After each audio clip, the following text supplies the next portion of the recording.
어저께 준비를 다 해놓고 기도하기를 주여 참으로 지친 내 심령에 힘을 주시기 위해서라도 새 영혼, 한 영혼을 보내달라고 그토록 간곡히 기도했는데 하나님 내 기도를 들으사 한 영혼이 아니라 2명의 영혼을 보내주셔서 참으로 감사를 드립니다. 먼저 우리 하나님 영광을 위해서 박수를 감사합니다.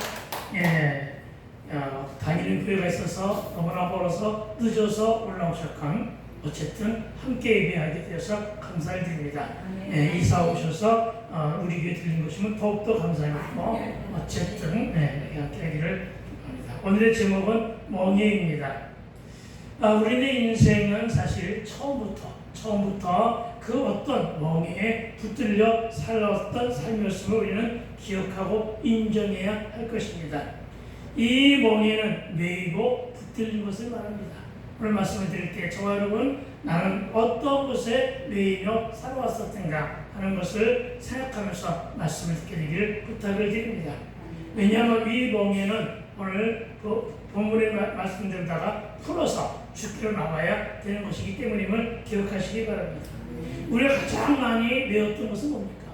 우리 삶 속에서 가장 많이 배웠던 것은 뭡니까? 사주가 팔자인 줄로 믿습니다. 사주에 매었고 팔자에 매었고 그로 인해서 우리는 운명론에 매었던 것입니다.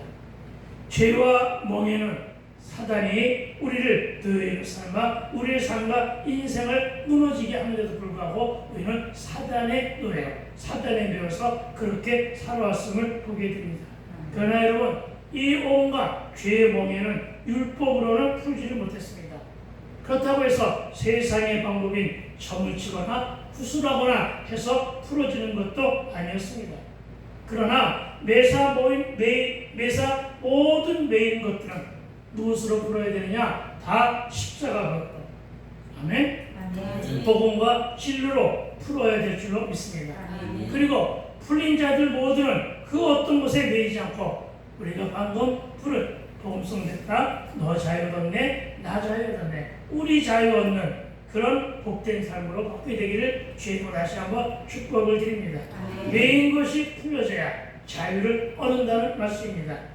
예수님 마태복음 18장 18절에서 진실로 너에게 이르노니 무엇이든지 너희가 땅에서 매면 하늘에서도 매일 것이요 무엇이든지 땅에서 풀면 하늘에서도 풀리리라. 아멘. 그렇게 말씀하셨습니다. 우리는 너무나도 갈등 속에 살아있고 우리 너무나도 첨예한 도전 속에 살면서 많이 매어 있는데 그것이 무엇이든 간에 먼저 풀어야 될 상은 나라는 것입니다. 내가 풀어야 될 줄로 믿습니다. 여러분 용서하시고 푸시게 되길 부탁을 드립니다.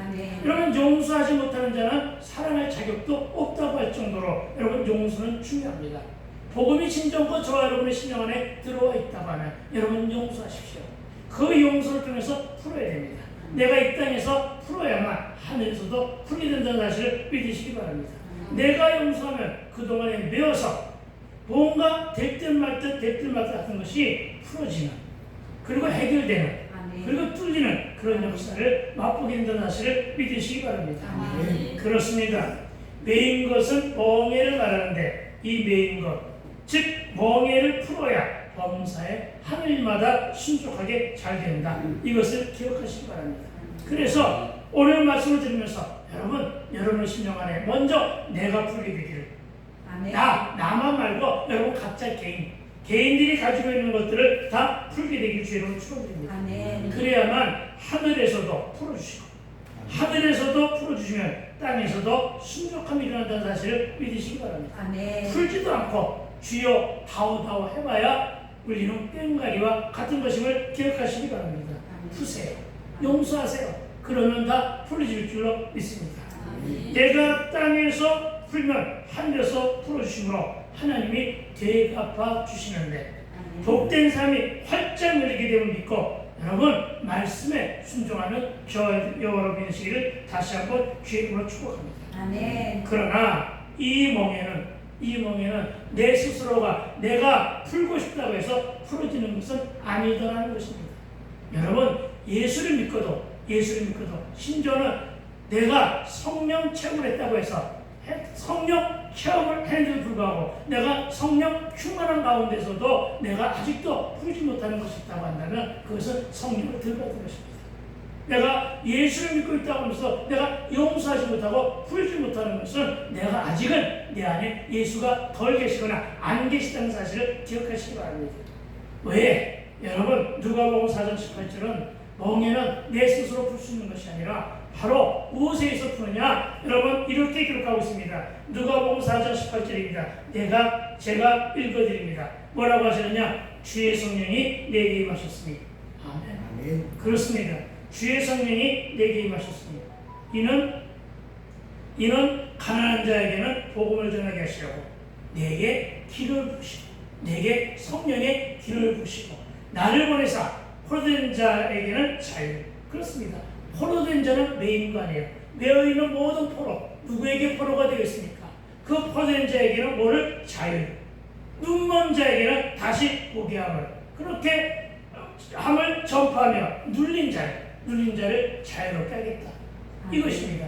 다시 얘기하면 성령이 내게 임했었을 때, 내가 성령의 충만함을 봤을 때, 여러분, 내가 매인 것에서 풀려지게 되는 것임을 믿게 되길 주 여러분 축원드립니다. 왜냐? 성령은 회개의 영이에요. 그리고 이 회개의 영의 가장 처음은 용서하는 일에서부터 시작하게 되기를 부탁을 드립니다. 그렇습니다. 주의 성령이 내게 임하여야 되고 내게 기름 부음이 있어야 합니다. 하나님께서 보내신 주의 영이요 진리의 영이신 예수께서 내게 임하면 포로된 자에게 자유를, 눈먼 자에게는 다시 보게 함을 전파하며 눌린 자를 자유롭게 하고. 무엇에 눌렸습니까? 여러분, 여기서 자유를 얻으려면 어떻게 하라고요? 매인 것에서 풀림을 받게 되길 주 이름으로 축원을 드립니다. 이어지는 말씀은 누가복음 4장 19절인데 이렇게 말합니다. 주의 은혜의 해를 전파하게 하려 하신다 하였더라. 그렇습니다.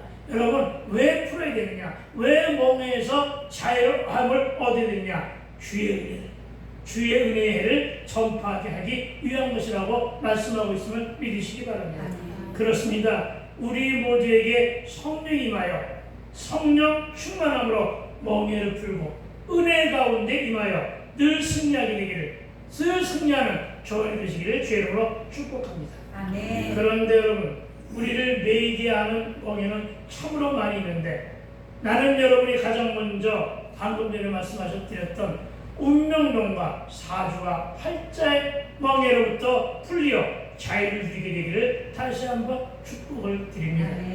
즉, 사자와 팔자를 벗어나야 합니다. 사자와 팔자가 뭔지 아는 것은 여러분이 잘 아실 것입니다.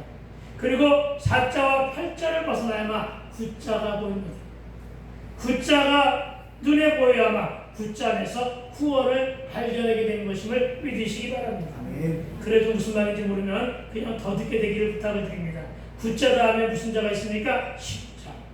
십자 안에서 예수 십자가를 발견할 수 있어야 됩니다. 여러분, 십자가 안에서 예수 십자가를 발견하게 되기를 부탁을 드립니다. 여러분, 그 십자가 안에서 예수 십자가를 발견했을 때 복음으로 자유를 얻게 됨을 믿게 되길 주 이름으로 축원을 드립니다. 십자가는 그래서 멀리 바라보는 것으로 그쳐서는 안 됩니다. 십자가를 멀리 바라봤던 베드로는 예수님을 3번이나 부인했습니다. 여러분, 십자가와 가까이 하게 되기를 부탁을 드립니다. 어느 정도 가까이 되느냐? 십자가의 정중앙에 내가 있어야 됨을 믿게 되길 주 이름으로 축원드립니다. 이제는 십자가를 멀리서 바라보지 마세요. 이제는 십자가 정중앙에 나의 고된 삶을 내려놓고 오로지 믿음의 주여 온전히 계신 예수만 따르게 되기를 부탁을 드립니다. 그리고 우리에게는 우리 나름의 룰과 잣대가 있습니다. 그리고 내가 세상을 살아온 경험과 뜻과 생각으로 인한 편견과 선입견도 가지고 있습니다. 우리 그리고 이것에 매여서 그 숱한 삶을 살아왔습니다. 그리고 우리는 이것을 말하여 고정관념이라고 합니다. 그리고 이 룰과 틀, 이 편견과 선입견으로 형성된 고정관념의 멍에는 반드시 벗어버려야 될 줄로 믿습니다. 요즘에 어떤 말이 많이 있느냐면 생각을 좀 바꾸라, 발상의 전환을 해라, 눈을 똑바로 뜨고 좌우로 치우치지 말라. 이런 말들을 많이 하고 있습니다. 그 말씀들이 오늘 이 말씀과 함께 같이 엮어져서 나가게 되는 것으로 믿으시기 바랍니다. 여러분, 여러 가지 멍해 중에서 여러분이 반드시 이 시대에 이런 삶 속에서 벗어버려야 될 것은 고정관념의 멍해가인 줄로 믿게 되겠죠. 이름으로 축원을 드립니다. 1절과 2절입니다. 우리 한번 다시 한번 읽어보기를 부탁을 드립니다. 시작. 그들이 예루살렘에 가까이 가서 감난산 벳박에 이르렀을 때 예수께서 두 제자를 보내시며 이르시되 너희는 맞은편 마을로 가라. 그리하면 곧 외인 나귀와 나귀 새끼가 함께 있는 것을 보리니 풀어 내게로 끌고 오라. 아멘. 그렇습니다, 여러분. 주님은 매어 있는 것이 아니라 매어 있는 것을 어떻게 하라? 풀어서. 매어 있는 것을 풀어서 사용하시는 주님이심을 믿으시기 바랍니다. 아멘. 매어 있는 것을 풀게 하기 위해서 하나님의 저와 여러분에게 주신 특별한 선물이 바로 연단입니다. 바로 고난입니다. 왜냐하면 그것을 풀기 위해서는 여러분의 고집을 깎아야 돼요. 여러분의 아집을 꺾어야 되고 깎고 다스리고 다듬어야 되기 때문임을 기억하시기 바랍니다. 우리는 야곱의 삶을 살 것이냐 이스라엘의 삶을 살 것이냐면 누구나가 다 이스라엘의 삶을 살 것이라고 고집들을 합니다. 그런데 여러분, 야곱의 삶에서 이스라엘의 삶으로 바뀐다는 것은 하나님께서 야곱을 이스라엘로 바뀌었다는 것을, 이름이 바뀌었다는 것을 믿으시기 바랍니다. 그렇다면 이름이 바뀌었다는 것은 뭡니까? 무엇을 뜻합니까? 내가 가지고 있었던 그동안의 가치관, 야곱으로서의 가치관이 무엇으로? 이스라엘로서의 가치관으로 바뀐 것을 말합니다. 내가 야곱으로 가지고 있었던 고집, 거꾸란 말입니다. 그래서 야곱으로 이스라엘로 변화되는 것입니다. 나의 인생과 나의 가치가, 나의 세계가, 이 모든 것들이 야곱으로서의 행태가 야곱으로서의 삶을 살았던 모습들을 어떻게 하라고요? 이스라엘로 바뀌라는 것입니다. 더불어 거듭남의 인생을 살라는 것입니다. 성화된 삶을 살라는 것입니다. 성결된 삶을 살라는 것입니다. 그리고 저는 이 말을 변화라고 하는 말씀 속에 다 담아내며 말씀드리고 있는 것입니다. 이름을 바뀌었다, 계명을 했다는 것은 변화임을 믿으시기 바랍니다. 오늘 풀어서 내게로 끌고 오라, 푸는 행위가 바로 그와 같은 것임을 믿으시기 바랍니다. 고정관념을 푸세요. 여러분, 아집을 푸세요. 여러분, 내 생각을 푸세요. 발상의 전환을 하세요. 그러면 여러분, 생각이 다시 한번 한 차원 높이 올라간다는 사실을 믿으시기 바랍니다. 여러분, 그렇습니다. 이 고정관념이 어떻게 만들어졌습니까? 내가 지닌 룰과 내가 지닌 틀, 그리고 내가 지닌 편견 가운데 여러분 그동안에 이런 것이 쌓였던 것 아닌가, 이런 것들 여러분 오늘 이 시간 통해서 벗겨버리게 되길 주 이름으로 축원을 드립니다. 다시 말하여 풀어서 내게로 데리고 오라고 하는 것은 그의 고정관념을 꺾고 그의 고정관념을 다스리고 그의 고정관념을 깎아서 내게로 데려오라고 하시는 것입니다. 여러분, 염려 근심으로 매인 것, 여러분 우한 질고에서 매인 것, 여러분 사건과 사고에서 매인 것, 여러분 환경에 매인 것, 이 모두를 풀고 오늘 돌아가는 저와 되시기를 주의 이름으로 축원합니다. 풀면 바뀝니다. 풀면 세상이 달라 보임을 믿으시기 바랍니다. 그런데 오늘 본문을 보니까 그들이라고 말합니다. 그들이 이렇게 말합니다. 그들이 누굽니까? 예수님이 치료하심으로써 두 눈을 뜬 맹인입니다. 이 맹인이 오늘 본문 속에 등장합니다. 왜 주님은 이 두 맹인, 방금 치료받은 두 맹인을 오늘 등장시켰을까요? 왜 마태는 오늘 이 두 인물을 등장시켰을까요? 그 이유는 간단합니다. 여러분, 눈을 감았던 세계, 눈을 감았던 세상, 그래서 아무것도 보이지 않고 듣는 것으로만 생각했던 세상에서 이제 한 차원 달라진 인생입니다. 그렇죠? 이제는 눈에 보이니까요. 그렇죠? 눈을 감고 있었던, 눈에 보이지 않던 세상은 눈을 뜸으로써 다시 세상이 달라진 것이에요. 그렇죠? 그러니까 뭐예요? 눈을 감고 있는 맹인이라고 하는 틀, 맹인으로서의 그 룰이 완전히 이제는 해방된 거예요. 자유로운 거예요. 벗겨진 거예요. 이런 삶을 살게 된 것이 맹인이에요. 알겠어? 그래서 오늘 이 맹인을 이 자리에 고정시켜 놓은 것입니다. 그리고 누가 있습니까? 두 제자가 있다고 말합니다.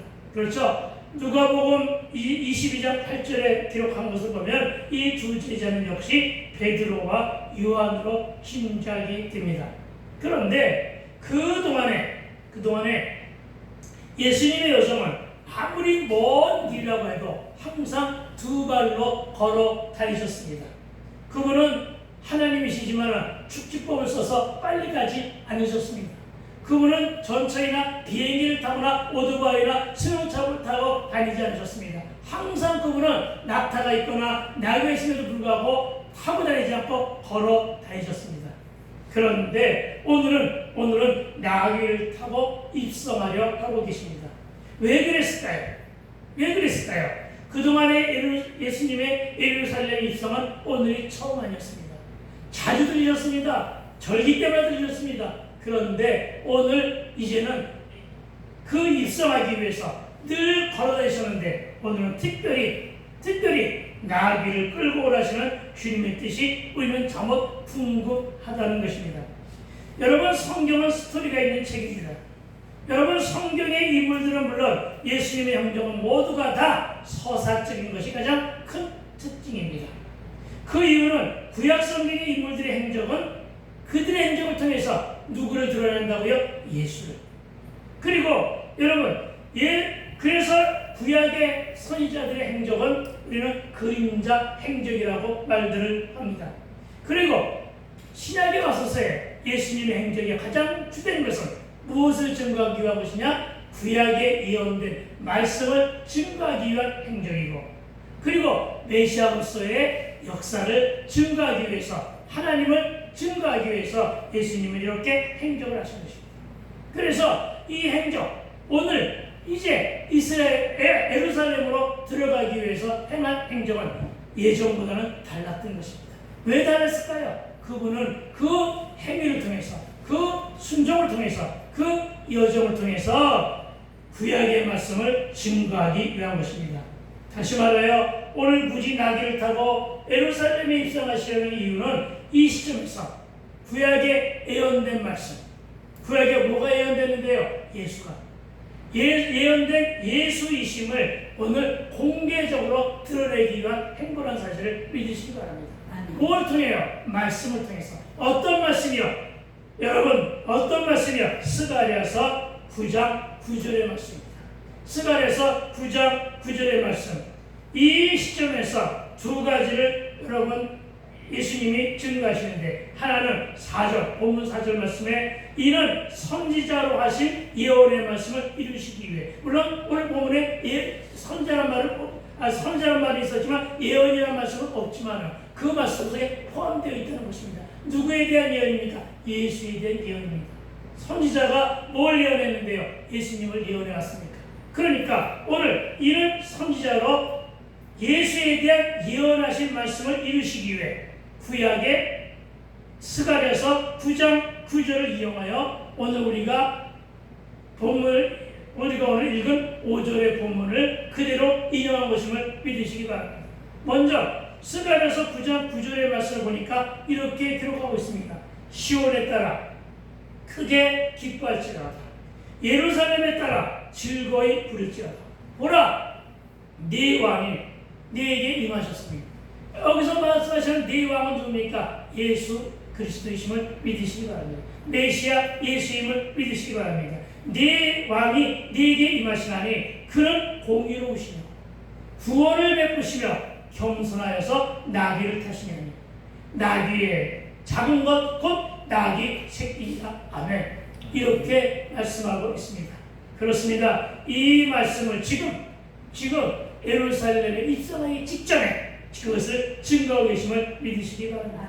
특히나 말씀 중에 그는 공의로우시며 구원을 베푸시며 겸손하여서 나귀를 타시나니 곧 나귀 새끼이라 하신 예언의 성취를 이루기 위해서였습니다.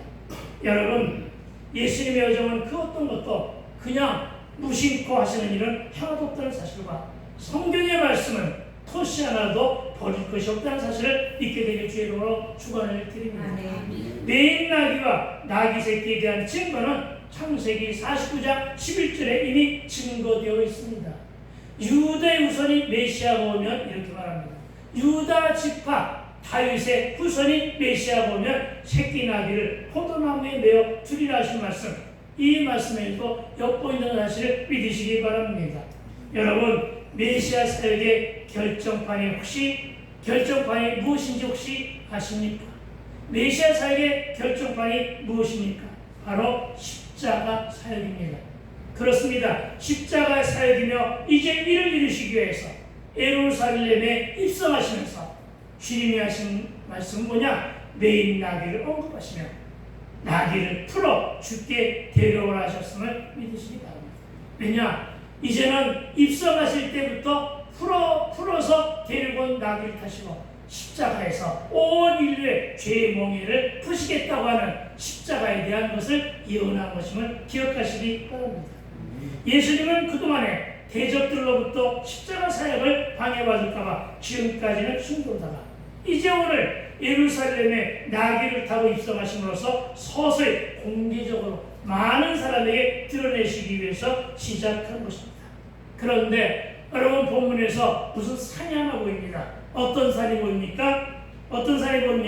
감난산입니다. 그렇죠? 감난산입니다. 여러분, 감난산 하면 우리가 짐작할 수 있는 것들이 여러 가지가 있습니다. 감난산 하면 가장 무엇이 먼저 떠오릅니까? 열왕기상 18장에 기록된 성령 역사 한 가지 사건이 여러분 기억날 줄로 믿습니다. 누군데요? 구약의 선지자 엘리야가 바알의 종들 85명과 싸워서 850대 1이란 말이에요.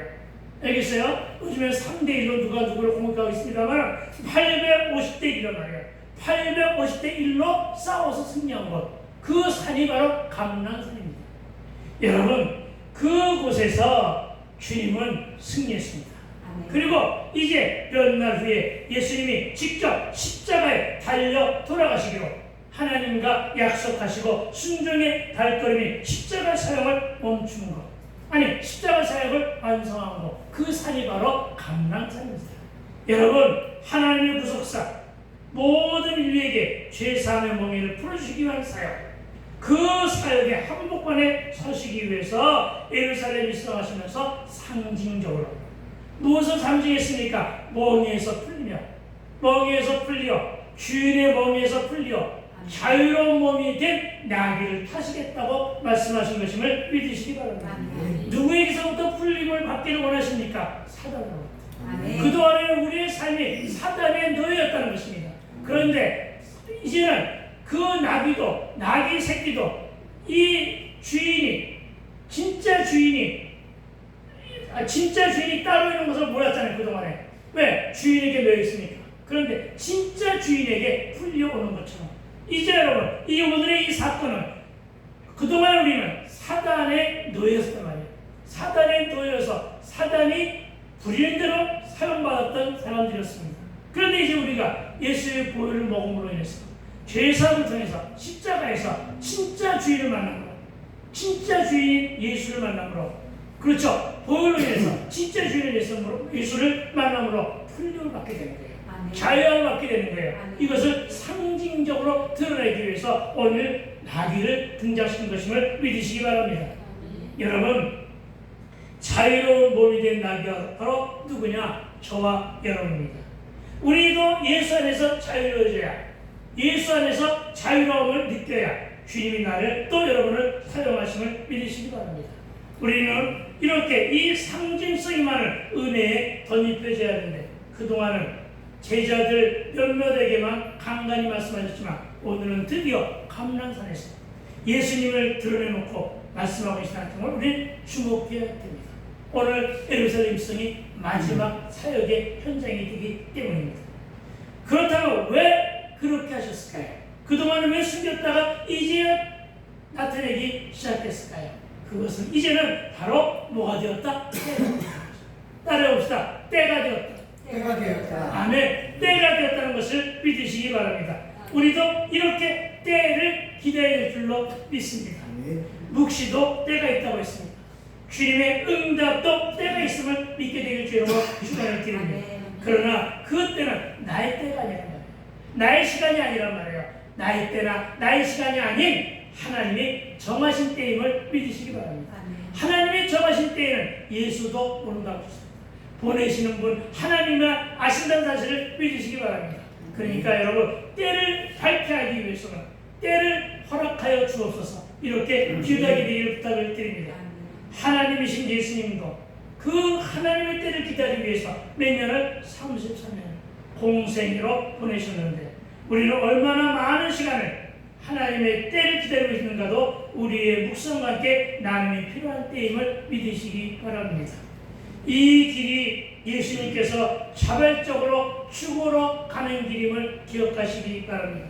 이 길이 바로 십자가의 길이었음을 믿으시기 바랍니다. 지금 주님은 그 길을 준비하고 계심을 기억하시기 바랍니다. 예수님은 십자가의 죽음의 준비를 나귀 새끼로 준비하시는 것 또한 기억할 수 있어야 됩니다. 그런데 우리는 왜 하필 나귀와 나귀 새끼인가가 궁금해집니다. 그래서 우리는 또다시 묵상에 꺼야 됩니다. 여러분, 어떤 나귀입니까? 메인 나귀와 새끼 나귀입니다. 여러분, 메인 나귀는 세상 풍파에 시달리며 주인에게 온갖 충성과 온갖 순종을 간, 다시 얘기하면 사단에 매여서 사단에게 온갖 것을 다 빼앗기고 헝클어지고 망가진 인생이었음을 기억하시기 바랍니다. 그런데 그 옆에 가지는 것이 누구냐? 나귀 새끼입니다. 여러분, 나귀 새끼는 누굽니까? 연약함의 상징입니다. 되었다함이 없습니다. 연약합니다. 한계뿐입니다. 아직은. 그렇죠. 나귀 새끼니까. 그렇죠. 그런 것입니다. 그러니까 여러분, 하나님은, 예수님은 어미 나귀가 아니라 아직은 짐을 싣기에도 연약한 그 나귀 새끼를 타셨음을 기억하여 믿으시기 바랍니다. 왜? 그가 풀림을 받았기 때문에 그렇게 사용하시는 것임을 믿으시기 바랍니다. 그리고 우리가 이 부분에서 심도 있게 묵상해야 될 것은, 지금 예수님이 계시는 가까운 곳에 나귀는 분명 있었을 것입니다. 그런데 주님은 뭐라고 하느냐? 가까운 것도 아닌, 그리고 거리가 얼마 떨어져 있는 맞은편 마을로 가라고 하십니다. 어떤 마을이라고 구체적으로 말씀도 안 하십니다. 그냥 맞은편 마을로 가라, 이렇게 말씀하고 있는 것을 보게 됩니다. 그런데 제자들은 기특하게도 말씀을 잘 알아듣고 맞은편 마을로 갑니다. 여러분, 신기하지 않나요? 그렇죠? 여러분, 무슨 얘기입니까? 우리가 맞은편 마을이 어디지? 저 마을인가? 아니면 이 마을인가? 아니면 이 마을인가? 이렇게 고민하지 않았단 말이에요. 그냥 맞은편으로 가라시니까 그냥 가라고 한 거예요. 누구에게? 베드로에게. 깊은 곳에 가 그물을 던져라. 여러분, 깊은 곳이 어디입니까 도대체? 정중앙인지 정중앙 옆인지 좌우 어딘지는 모르잖아요. 그런데 베드로 역시도 어떻게 했어요? 그냥 가서 그냥 깊은 곳에 그물을 던졌습니다. 그리고 대박을 맞았습니다. 무슨 얘기입니까? 여러분, 저와 여러분의 마음속에 뭐가 일어나야 됩니까? 우리의 생각은 바꿔라. 우리가 순종할 때 우리의 생각은 바꿔라. 오늘 주님의 뜻에 매달려서 그냥 맞은편이라고 짐작되는 곳에 주님이 다시 당연히 이끌어 주시겠지, 주님의 뜻에 따라서 그냥 가면 되는 거예요. 발상에 전하고 그냥 가면 되는 거예요. 그냥 도전하면 되는 거예요. 그러면 결정되고 그러면 이루어지는데, 그 일도 또 누가 하느냐? 구하고 찾고 두드리는 자에게 그들은 임해진다는 사실을 믿게 되길 주의로 축원을 드립니다. 그러니까 오늘 우리가 멍에를 푼다는 것은 바로 뭐냐? 우리의 마음속 그득한 곳에 내 생각, 내 의식, 내 경험을 뒤로 한 채 오로지 주님의 뜻만을 가지고 따르게 되길 부탁을 드립니다. 맞은편으로 가려면 그냥 맞은편으로 가세요. 시온성교회로 가라면 그냥 시온성교회로 오세요. 그러면 되는 것임을 믿으시기 바랍니다. 여러분, 그렇습니다. 굳이 맞은편 마을에 있는 나귀에게로 가라 하시는 것은 우리가 품고 있는 고정관념을 떨쳐버리는 물론 생각을 바꾸고 발상의 전을 하라는 뜻으로 해석과 적용이 가능함을 믿으시기 바랍니다. 여러분, 내 생각과 하나님 뜻은 다르다는 사실을 믿으시기 바랍니다. 주님은 제자들이 고정된 사고의 틀에서 벗어나 메인 것을 풀어서 데려오라고 하십니다. 생각지도 않은 곳에 주님이 쓰실 도구는 미리 준비되어 있음을 알게 하신 사건임을 기억하시기 바랍니다. 그리고 그 도구도 크고 튼실한 말이 아니었습니다. 가마나 황금마차도 아니었습니다. 다만 뼈 있는 나귀와 나귀 새끼로 준비하셨음을 보게 됩니다. 이것 역시도 우리의 생각과 우리의 지식을 완전히 뛰어넘는, 정말 우리의 낮은 생각을 바꾸신 하나님의 열려있는 사고의 전환이요 발상의 전환임을 믿으시기 바랍니다. 무슨 말입니까? 정치적인 메시아를 소망했던 자들, 저들 이스라엘 족속 유대인들에게는 예루살렘의 입성이, 예수님의 예루살렘의 입성이 크고 웅장하며 화려하기를 원했을 것입니다. 그러나 주님은 이런 화려한 이벤트 대신으로 나귀 새끼를 타신 것입니다. 그리고 저와 여러분 이 점을 주목하여 말씀을 드립니다. 주님은 여러분 겸손한 자를 일꾼으로 사용하신다는 점을 기억하라는 것입니다. 누구를? 겸손한 자. 그런데 여러분 누가 겸손한 자냐? 순종하는 자임을 믿으시기 바랍니다. 주님은 우리의 멍에를 벗기시고 오늘도 우리를 사용하신다는 점을 기억하여 말씀을 듣게 되기를 부탁을 드립니다. 나귀를 타신 예수님의 모습은 겸손 그 자체였기 때문입니다. 저와 여러분이 어디에 있든지 주님의 시선과 관심 아래에만 있으면 우리를 사용해 주시는 주님을 믿으시기 바랍니다. 우리는 맞은편 마을이 어디인지 모릅니다. 그래도 순종해 줄 줄로 믿습니다. 그렇습니다. 제자들은 무조건 순종했습니다. 그런데 묶여있는 나귀였습니다. 주님은 잘 묶여있는 주님은 묶여있는 자를 풀어서 사용하시는 분임을 믿으시기 바랍니다. 주인에게 묶여있는 나귀는 주인의 말에만 순종을 잘합니다. 그러나 풀려있는 나귀는 길들여 있지 않으니 사납기도 하고 다루기도 힘입니다. 그래서 우리에게 연단이 필요했고, 예수 믿고도 연단이 있고, 예수님 믿고도 고난이 있는 것은 우리의 정말 세상에서 분수없이 살았던 모습들을, 철없이 살았던 모습들을, 지옥에서 살았던 모습들을 깎고 다듬어서 다시 사용하시기 위해서 이리 연단을 주신 것임을 믿으시기 바랍니다. 연단을 통해 내공이 쌓이고, 내공이 쌓임으로 맷집이 길러지고, 영적인 야성이 전투력으로 회복되었을 때 주님이 저와 여러분을 사용하실 또한 믿으시기 바랍니다. 여러분은 놓여있는 자들입니까? 아니면 주의 손에 붙들려 묶여있는 성도입니까? 여러분 예수님의 손에 잘 묶여 연합하는 저와 여러분이 될 줄로 믿습니다. 여러분 나귀가 주인의 손에 묶여 있어 쓰임받으시 공동체 잘 묶여있는 것이 주님께 쓰임받는 가장 큰 조건임을 깨닫게 되기를 부탁을 드립니다. 그래서 이제는 개척교회라는 말을 쓰지 않기로 적용했습니다. 이제는 우리가 10년이 넘었는데 목양의 자존심상 이제는 개척교회라는 말 사용하지 않기로 했다는 말입니다. 그래서 다만 작은 교회라고 하는 말로 대신합니다.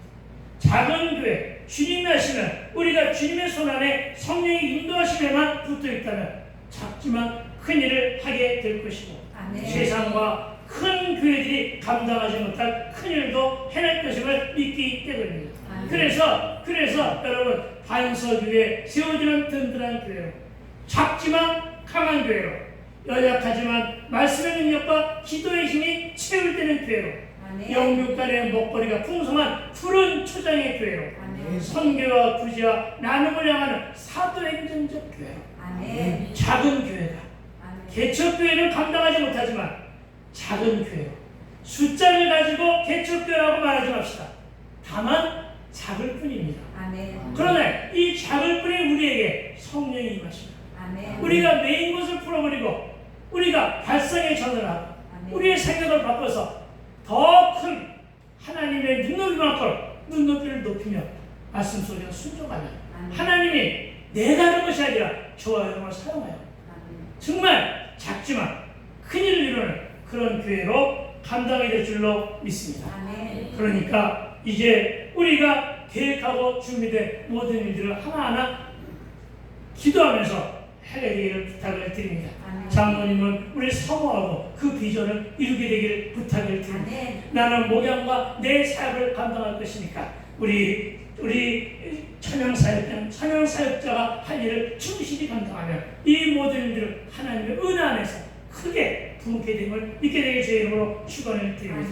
우리 3절 말씀 한 절 있습니다. 시작. 만일 누가 무슨 말을 하거든 주가 쓰시기에 따라 그리하면 즉시 보내리라 하시니 아멘. 여러분, 주가 쓰시기에 따라 하십니다. 우리는 이 말씀 역시도 주목해 보아야 됩니다. 여러분, 누가 사용한다고요? 그렇습니다. 주가 쓰시겠다고 말씀하십니다. 나귀의 주인은 따로 있었습니다. 그런데 예수님이 그 나귀의 주인이라고 하시면서 주가 쓰시겠다고 하라 했던 것입니다. 여러분, 여러분의 주인은 누구입니까? 아직도 내 인생은 내 것이야 하며 떠들고 다닙니까? 여러분은 그렇게 하지 않을 줄로 믿습니다. 내 삶, 내 인생이 내 것이 아니라 내 비전, 내 소망까지도 주의 것임을 믿고 주님의 뜻에 의탁하며 살아가게 되기를 부탁을 드립니다. 이 말씀, 주가 쓰시겠다라 이 말씀은 주님께서 자신이 주이시고 신성과 인성을 지니신 메시아성을 스스로 밝히신 것임을 믿으시기 바랍니다. 그리고 3절 하반절은 즉시 보내리라 이렇게 말씀하십니다. 예수님은 나귀의 주인이 주가 쓰시겠다라고 한 이 한마디 말을 하면 자신의 나귀를 군말 없이 빌려줄 것도 알았던 것입니다. 그리고 우리는 이것이 예수님이 지니고 있는 예수님이 지니고 계신 예지의 능력으로 신적 성품을 드러낸 말씀을 기억하게 되기를 주의 이름으로 축원을 드립니다. 예수께 묶여있고 공동체에 묶여있어 주님이 쓰시겠다고 할 때 순종하는 저와 여러분이 되실 때 6절 말씀처럼 6절은 이렇게 말합니다. 제자들이 가서 예수께서 명하신 대로 하여 순종하여 이렇게 기록하고 있는데 여러분, 주님이 명령하시면 언약이려니 하고 듣고 그대로 행하게 되기를 부탁을 드립니다. 즉각 순종이 쓰임받는 지름길임을 믿으시기 바랍니다. 변화의 조짐은 들은 말씀에 순종함으로 시작됨을 알아야 됩니다. 나귀를 다스린 것은 겸손이라 했습니다. 내가 변화된 모습은 겸손에서 시작된다는 사실을 오늘 세상 깨닫고 들어가게 되기를 부탁을 드립니다. 이미 예비되고 준비되어 있었음을 알게 합니다. 어떻게 준비하시는지에 대해서 우리는 따져 물을 필요도 없습니다. 그러나 우리는 따져 묻기를 좋아합니다. 우리의 편견과 고정관념 때문에 그렇게 합니다. 그러나 그러지 말라는 것입니다. 주여, 내 눈을 밝혀주소서. 주여, 나에게 필요한 사람을 보내주소서.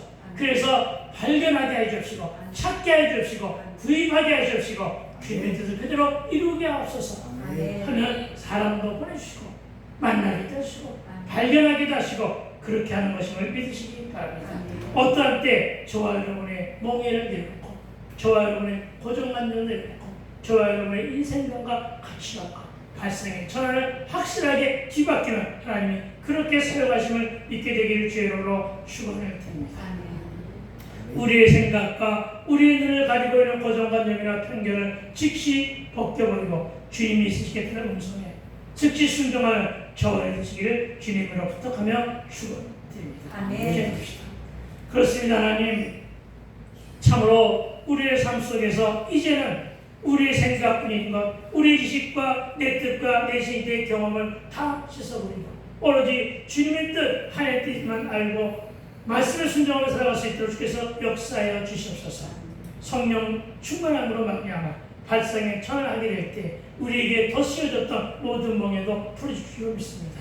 이미 사단의 노예가 아닌 하나님의 종이 된 우리가 이제는 새 주인 하나님의 종으로서 하나님의 자녀로서 하나님이 하신 그 일을 감당하고자 원하오니 주여 우리에게 주님의 뜻을 밝혀 주시옵시고 말씀으로 순종하며 그 일을 감당할 수 있는 시온성 공동체가 되게 하여 주시옵소서. 감사를 드렸고 우리 주 예수님 거룩하신 이름으로 기도하였사옵나이다. 아멘.